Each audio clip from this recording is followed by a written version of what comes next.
यत्र तत्र सर्वत्र अपने नियम व्यवस्था के रूप में विराजमान परमपिता परमेश्वर को प्रणाम और आपको यथोचित अभिवादन। आजकल मैं आपको पवित्र कुरान के सर्वाधिक पवित्र पाठ फातिहा के 7वें खुदाई हिदायत का सत्यार्थ, निहितार्थ या कहूँ कि सच्चा और अच्छा मतलब बताने के बहाने मनुष्य जीवन को स्वस्थ, सुंदर और सार्थक बनाने के लिए अनिवार्य रूप से आवश्यक सर्वशक्तिमान ईश्वर अर्थात अल्लाह ताला नामक दिव्य मूल तत्व के विषय को स्पष्ट कर रही हूँ। दुनिया में कहीं भी कभी भी किसी बीमारी, विकलांगता या किसी और कारण से किसी इंसान को तड़पते, जूझते या रोते बिलखते हुए देखें तो उसकी मदद करने की कोशिश ज़रूर करें। मगर इसके साथ साथ आप खुद से भी यह सवाल ज़रूर करें कि आखिरकार इस इंसान के साथ ऐसा क्या, क्यों और कैसे हो गया। इस इंसान ने ऐसा क्या किया होगा जो आज उसकी ये हालत हुई है। वैसे मैं आपको यह बता दूं कि अगर आपको खुदा के वजूद में यकीन है और आप पवित्र कुरान के सर्वाधिक पवित्र पाठ फातिहा की 7वीं खुदाई हिदायत को अच्छी तरह से जानते समझते हैं तो बेशक आपको यह कहते देर नहीं लगेगी कि यह इंसान कहीं न कहीं गुमराह जरूर हुआ होगा, तभी खुदा ने इसके साथ ऐसा हो जाने दिया। वरना बीमार या अपाहिज होकर रोते बिलखते हुए अपनी ज़िंदगी को गुजारना सोने जागने, खाने पीने जैसा कोई खुदाई नियम या कायदा कानून तो नहीं होता। फिर ऐसी ज़िंदगी का दीदार क्यों हो रहा है। खैर, यह तो हुई आम जिंदगी गुजर बसर करने वाले लोगों की बात, लेकिन ऐसा नहीं है कि यह सब कुछ केवल आम जिंदगी गुजर बसर करने वाले लोगों के साथ ही होता हो। दुनियावी खुदाई इनाम आम हो चाहे खास हो, सबको एक समान लेना ही पड़ता है। आज के वीडियो द्वारा मैं आपको ऐसे 2 शख्सियतों के बारे में बताने वाली हूँ जिनसे आप इतिहास के किताबों में ही रूबरू हो सकते हैं, जिनके नाम हैं अकबर और सलीम उर्फ मिर्ज़ा नूरुद्दीन मोहम्मद जहांगीर। मैं बादशाह अकबर को खुदा का गजब वाला बड़ा गुमराह इंसान मानती हूँ और सलीम को छोटा गुमराह। बादशाह अकबर और बादशाह सलीम को छोटा बड़ा गुमराह मुसलमान के रूप में क्यों देखती हूँ और बादशाह अकबर और बादशाह सलीम मुसलमान होकर भी एक सच्चा, अच्छा और पक्का मुसलमान क्यों नहीं हो सकते, इन सभी सवालों को समझने के लिए आपको मुगलिया सल्तनत के उन ऐतिहासिक वाक़यातों को काबिल गौर बनाना होगा जो किसी स्कूल में पढ़ाई जाने वाली मुगलिया सल्तनत की किसी किस्से कहानियों में नहीं बताया गया है। जब आप मुग़ल बादशाहों के उन कारनामों को ना काहो से दोस्ती, ना काहो से बैर की भावना वाले चश्मे से देखेंगे तो आपको खुद ब खुद यह समझ में आ जाएगा कि बादशाह अकबर बड़ा और सलीम छोटा गुमराह मुसलमान कैसे साबित होता है। याद कीजिए सन 1526 ईस्वी का वह साल जब मुग़ल बादशाह बाबर ने भारत में मुगलिया हुकूमत की शुरुआत की और सन 1558 ईस्वी तक यह मुगलिया हुकूमत अंतिम मुग़ल शासक बहादुर शाह जफ़र के नाम से चलती रही। मुगलिया हुकूमत की तकरीबन 332 साल की हुकूमत के दौरान कुल 15 मुग़लों ने हिंदुस्तान पर हुकूमत किया, जिसमें से अकबर और सलीम अन्य मुग़ल शासकों की अपेक्षा ज़्यादा खास इसलिए हो जाते हैं क्योंकि अकबर और सलीम दोनों ऐसे बाप बेटे मुग़ल बादशाह हैं जिन्होंने खुदाई हिदायतों की हद दर्जे तक नाफरमानी की।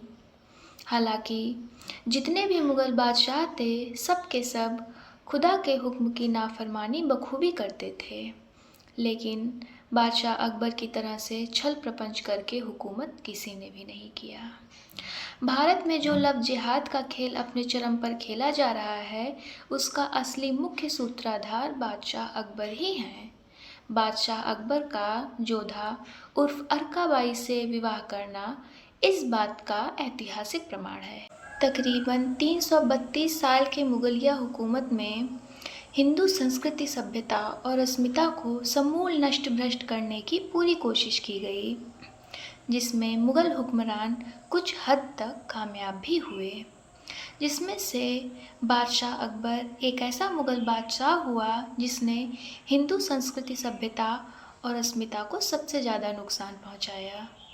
मैं ऐसा क्यों कह रही हूँ? मैं ऐसा इसलिए कह रही हूँ क्योंकि कुल 15 मुगल शासकों में बादशाह अकबर एक ऐसा मुगल बादशाह था जिसने हिंदू संस्कृति, सभ्यता और अस्मिता को नष्ट भ्रष्ट करते हुए विश्व के सबसे प्राचीनतम धर्म ग्रंथ चतुर्वेद के व्याख्यान उपनिषदों तक में घालमेल करके अल्लो उपनिषद की एक किताब भी लिख डाली और कोशिश यह करने लगा कि लोग चतुर्वेद और उपनिषद के बजाय अल्लो उपनिषद को ही अपना मुख्य धर्म ग्रंथ मान लें। चतुर्वेद और उपनिषद के शुद्धतम स्वरूप के साथ खिलवाड़ करके उसे कलंकित करने की यह नाकामयाब कोशिश बादशाह अकबर की सबसे बड़ी गुस्ताखी साबित होती है। हालांकि बादशाह अकबर की यह नाकाम कोशिश अपने शुद्धतम रूप में एक ऐसी हरकत थी जिसका सीधा सीधा मतलब यह था कि हिंदू और मुस्लिम दोनों लोगों को गफलत में डालकर अपने शराब, शबाब, कबाब और अफीम के शौक़ को निर्बाध रूप में पूरा करने से था।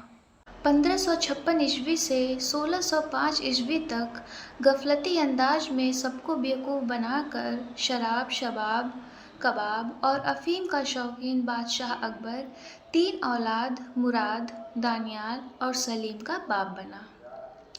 मगर खुदा का गजब यह हुआ कि 3 की तीनों औलादें एक नंबर की शराबी, शबाबी और कबाबी पैदा हुई, जिनमें मुराद और दानियाल हद से ज़्यादा शराब पीने की वजह से अपनी जवानी की ही दहलीज पर नाक रगड़ रगड़ कर मर गए।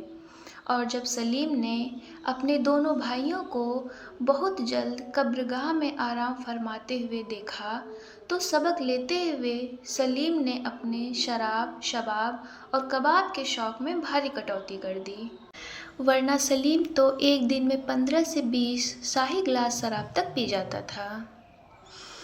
बादशाह अकबर की मौत के बाद जब सलीम बादशाह बना तो उसने अपना नाम बदलकर मिर्ज़ा नूरुद्दीन मोहम्मद जहांगीर रख दिया।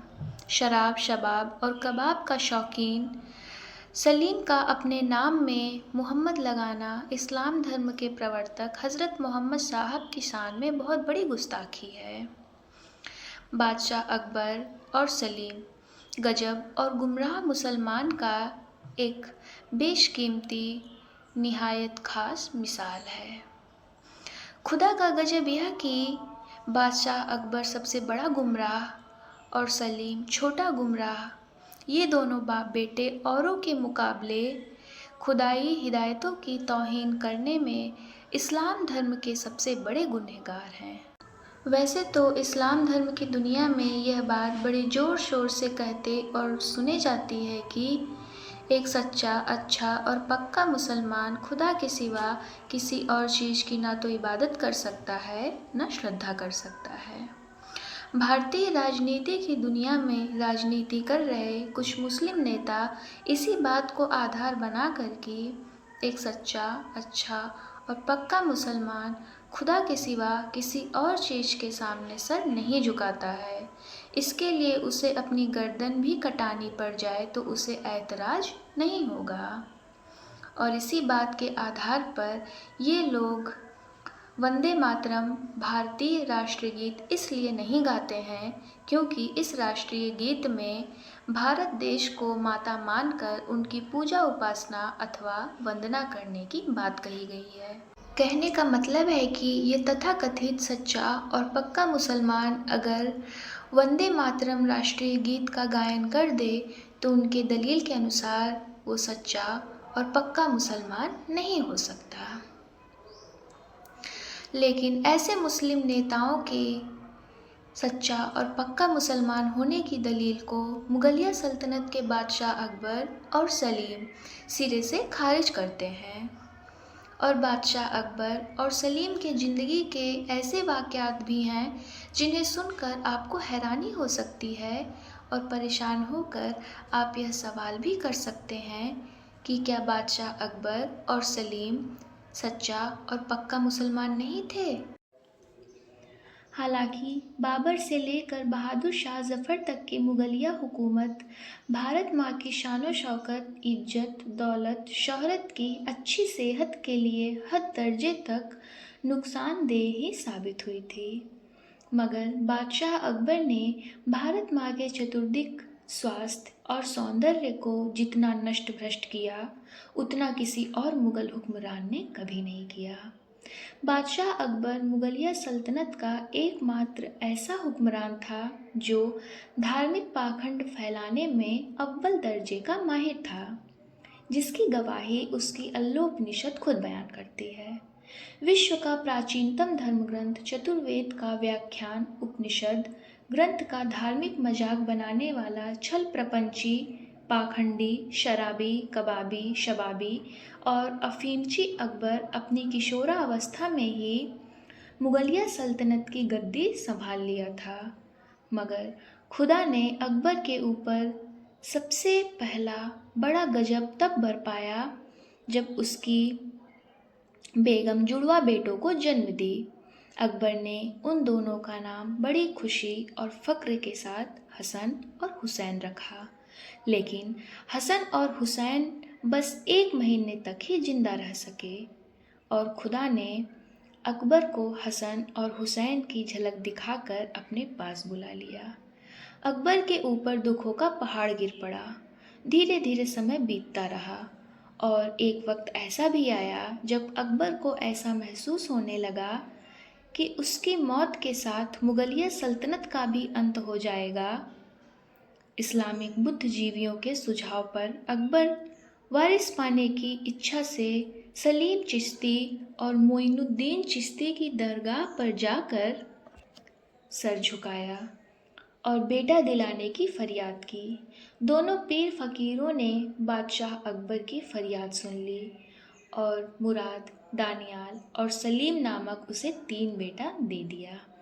हालांकि अकबर और सलीम के आपसी रिश्ते कभी भी अच्छे नहीं रहे।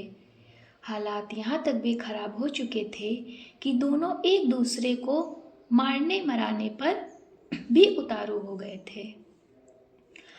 अकबर की माँ हमीदा बेगम और बुआ गुलबदन ने बीच बचाव करके दोनों के आपसी रिश्तों की खटास मिटाने की कोशिश की, जिसके लिए हमीदा बेगम ने सलीम का हाथ पकड़कर बादशाह अकबर के सामने माफ़ी मांगने को कहा और सलीम ने अपना सर अकबर के पैर पर रख दिया था और माफ़ करने की गुजारिश की थी।